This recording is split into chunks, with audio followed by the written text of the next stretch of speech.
I'm here beside Our Lady of Banada here in County Sligo. I've never been here and I'm sad to say, but this chapel where the statue is held, and I'll do a video later on the history of Our Lady of Banada. Many people might not be aware of it, but this statue, this where she's located here, it's very strange. It's 20 minutes from my house. It could actually be on the pilgrimage route to Knock from Cairns. There's up to Lochtelt Church, and here to Our Lady of Banada. Who knows? We'll do the Marian pilgrimage route. It's practically all laid out. And it was yesterday. I was in, or actually Friday. I was in Jim Brown's. And one of the men that goes to the prayer group in Our Lady of Cairns Shrine with me, he mentioned here. So I said, gosh, it's so near to my house. I've never been here. I have heard about Our Lady of Banada, but I've never been here. So I'll just do a video. I'll read out the history of this statue. Very beautiful statue. There's a monstrance under her, and you've got the beautiful relics here. I think everybody can see.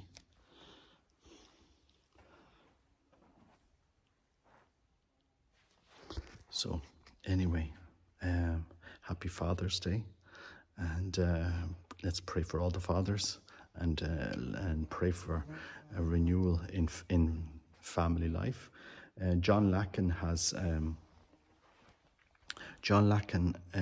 the Legio Santi Familia, and he promotes this. I just remembered, so a big shout out to him, and let's pray for renewal of families, renewal of fatherhood, and ask Our Lady of Banada for that. But it's quite amazing. This statue, as far as I'm aware, was given by Pope Pius the Ninth, but I'll read out the whole history after this. Anyway, God bless you. Take care. Bye-bye. As I was doing the research for this episode, Our Lady of Banada, and when you go to the entrance of the Abbey, it says Banada Abbey, but the other side it says Banada. So I reached out to some people, and it can be spelt both ways, Banada and Banada. I've just gone with Banada, but just so people are aware, if you're wondering in the future, it's Our Lady of Banada or Banada. I think both are acceptable. Anyway, I'll just read you through a little bit of the history of Banada Abbey and Our Lady of Banada and the statue.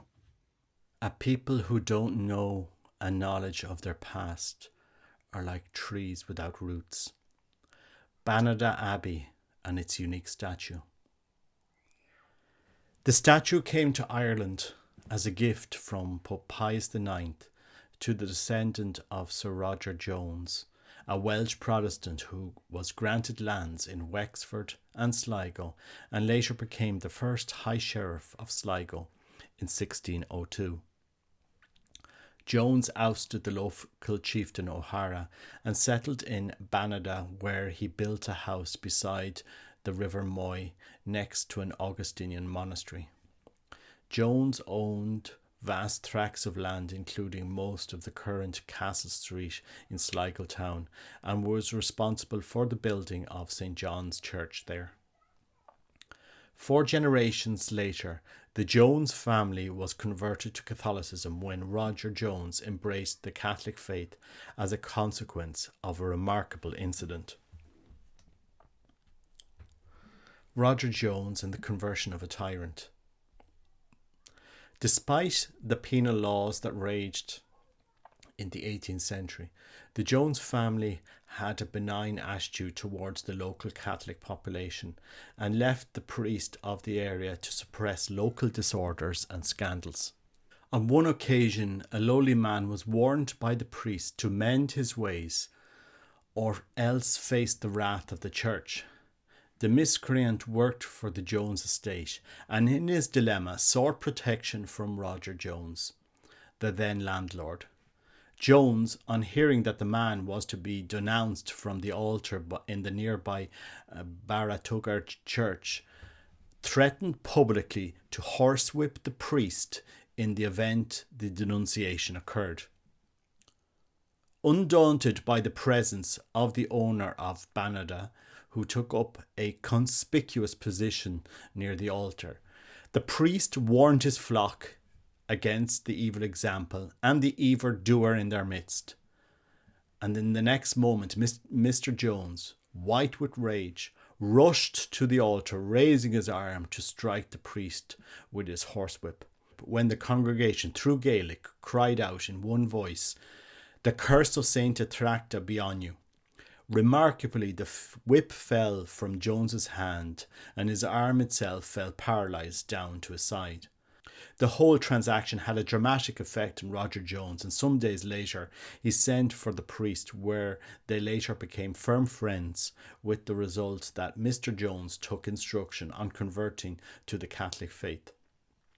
However, his premature death denied him a place in the church. Nonetheless, his family all became Catholics, and his grandson Daniel, born in 1816, perhaps the most famous of them despite leading a secular life. Daniel Jones. Daniel, Roger Jones's son, like most of his generation, had a relatively privileged upbringing, having a tutor to educate him, his 3 sisters and 2 brothers. On finishing their education, he and his brother James became Jesuits. His 2 sisters entered the Sisters of Charity, and a further girl joining the Sisters of Mercy.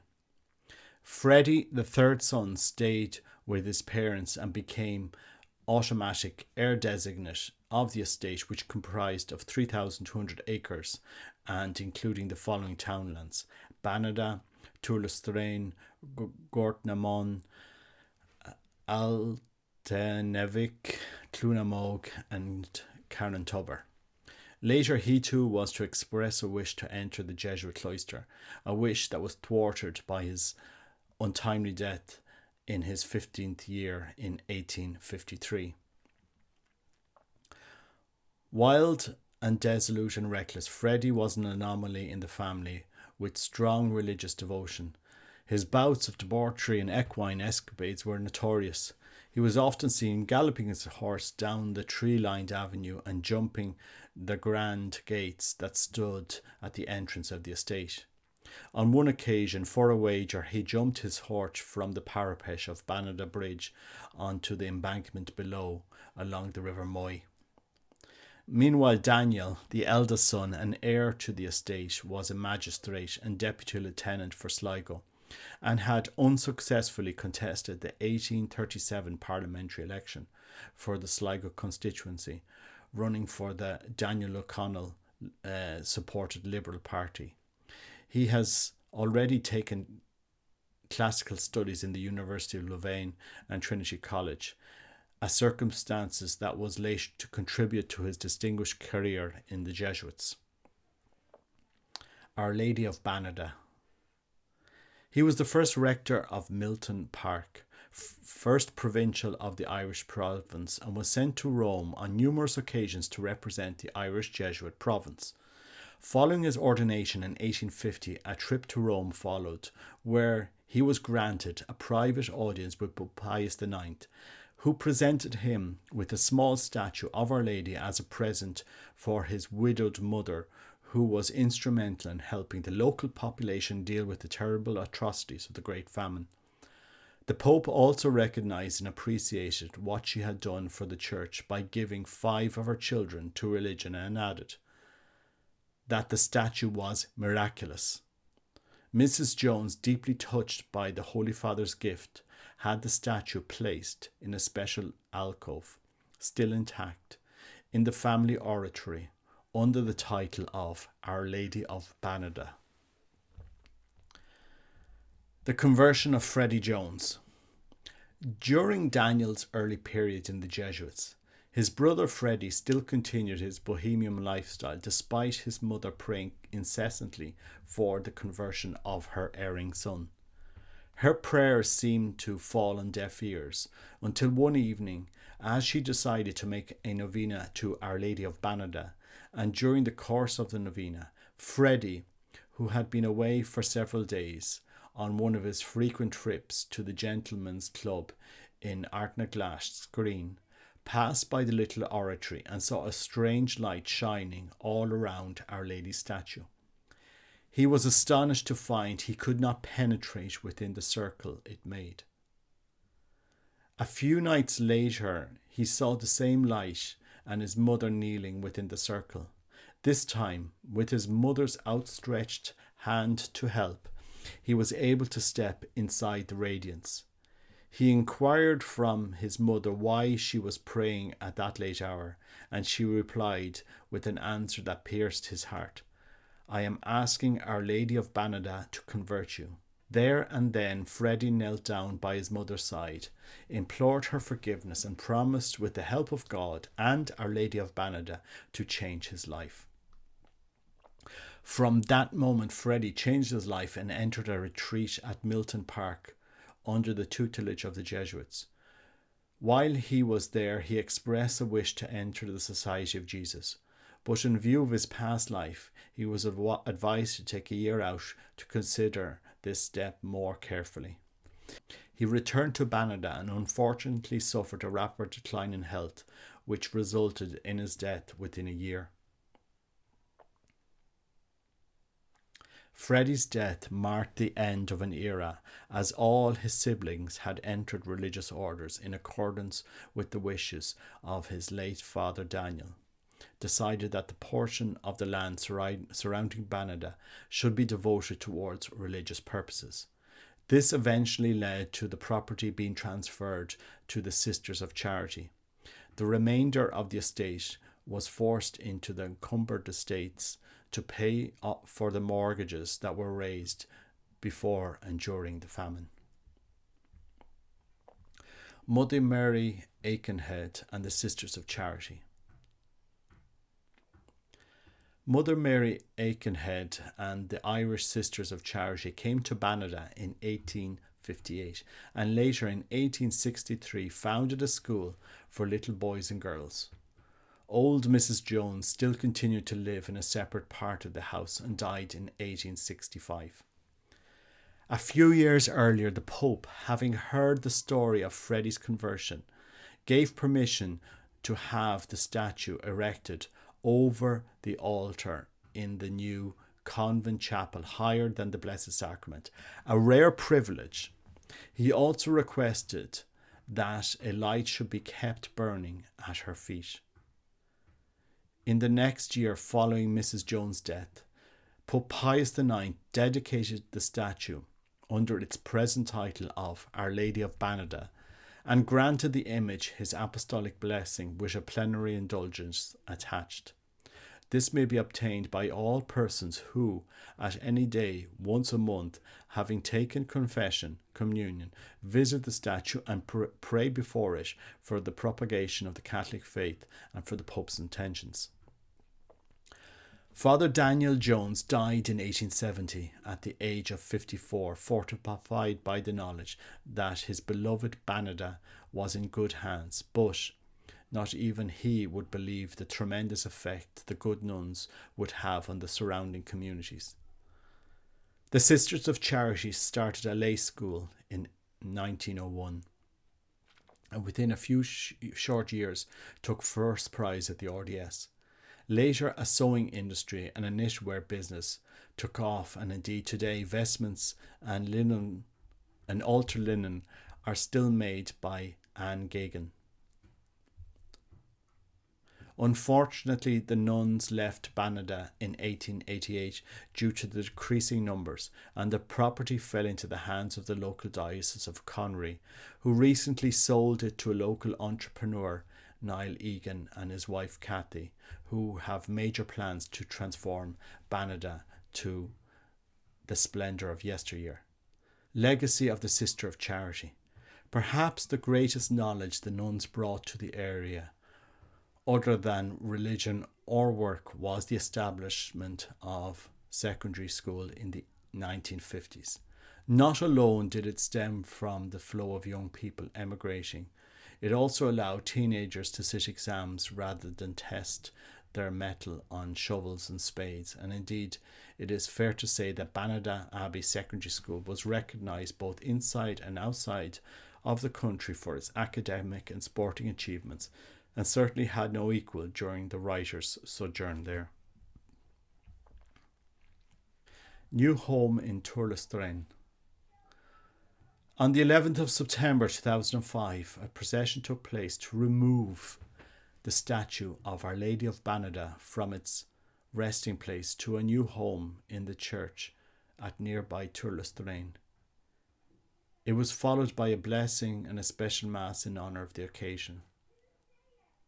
I conclude this story with the words of the deceased Augustin monk, Fergal Dubh O'Gara, who is buried nearby the monastery.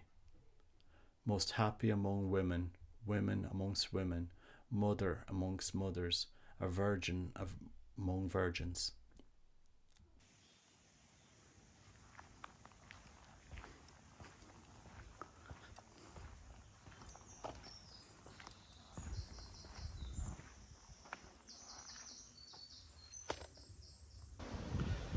So I'm here outside the old Banada Abbey, like many religious properties now sold off. There's a Banada Abbey Hall here. There's a fitness centre over there.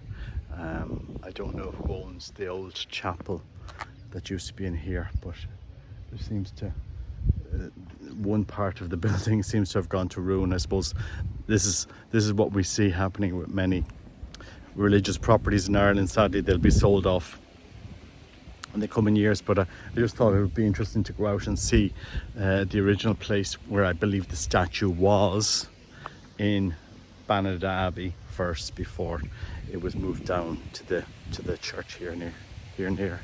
So it's an interesting location. Now they have a fitness fusion centre. We should have a spiritual fusion centre somewhere, so that we can encounter, get our spiritual life fit, and not just our body. Because in this crazy world today, we fixate so much on the body and forget about the soul. But I just thought it was interesting. There's a statue here. I just wanted to show you as I was driving in. At least remembering all those who lived and worked and studied in Banada Abbey following the arrival of the Sisters of Charity in 1862. We will be eternally grateful for the legacy they have bequeathed to us and their work and ministry. So this was the Sister of Charity convent, and we have the statue here. So anyway, this is the remnants of the, and I think the chapel is there behind me. It's private property now, but there is a chapel there. It's an awful pity that shrine wasn't kept open, but that's life. There's the chapel there behind me. Let me just show.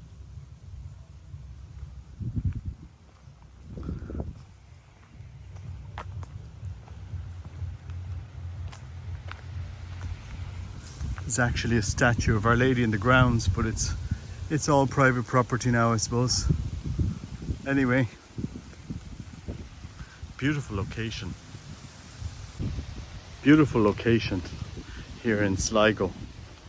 And I suppose it's interesting to see all of the connections together here. Anyway, just thought I'd put this video out since somebody mentioned Our Lady of Banada here, and I said I'd come out to Banada Abbey and remember past generations and their faith and their stories, so that we don't let them die. But this is the legacy of